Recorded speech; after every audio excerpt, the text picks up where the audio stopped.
Assalamualaikum warahmatullahi wabarakatuh.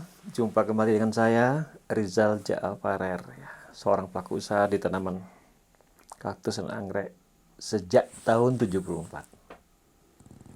Nah, kali ini saya ingin membawakan sebuah tema tentang kaktus di habitat aslinya.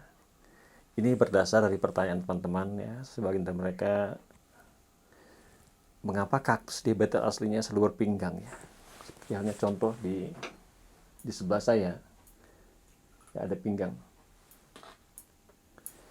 Beda dengan kaktus muda, di mana kita bisa lihat, ya, di nursery, di tempat-tempat penangkaran, ya, dijaga betul bagaimana bentuknya seperti ini. Bulat, tidak berpinggang, itulah budidaya.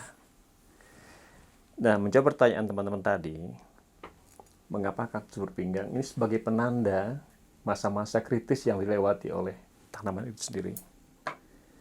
Ya, di musim kritis, di saat musim dingin di bawah nol, musim panas di atas 40 derajat Celcius bahkan, mungkin lebih, tanaman ini mampu bertahan sementara tanaman lain mati. Nah, kemampuan bertahannya itu tentu dilengkapi oleh kemampuan yang diberikan oleh Yang Maha Kuasa, Tuhan Sang Pencipta. Bagaimana tanaman ini bisa bertahan, ya. Itu yang saya anggap sebagai sebuah kelebihan tanaman kaktus, ya. Di saat tanaman lain mati kekeringan pada musim kritis tadi, dia mampu bertahan hidup. Nah, ketika bertahan, kehidupan berhenti. Perhatikan, ya.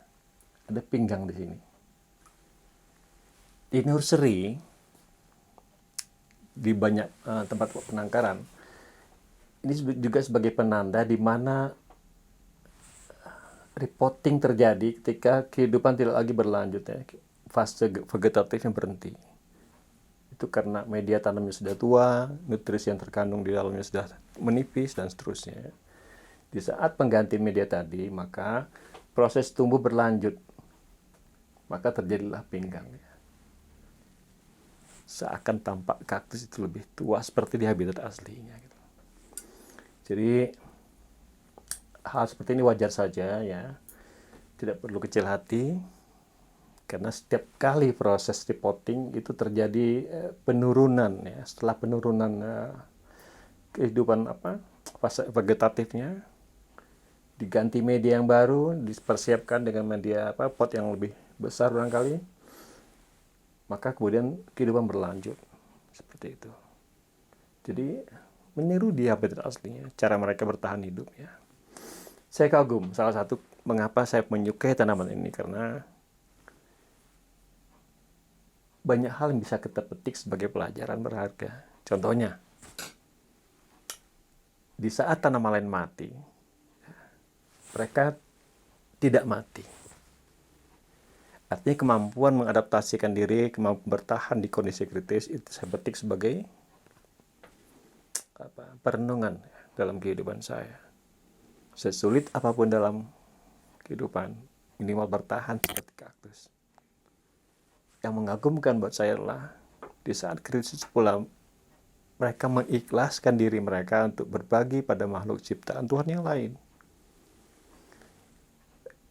Sebagian binatang di sana, ya, yang melata, yang tikus gurun, yang terbang, karena kekeringan, mereka memakan tanaman kaktus ini. Beberapa jenis mereka makan, mereka ikhlaskan diri untuk berbagi. Itu buat saya sesuatu yang luar biasa. Saya petik sebagai filosofi hidup, ya. Berbagi, kemudian berbaginya pada saat kritis, ya.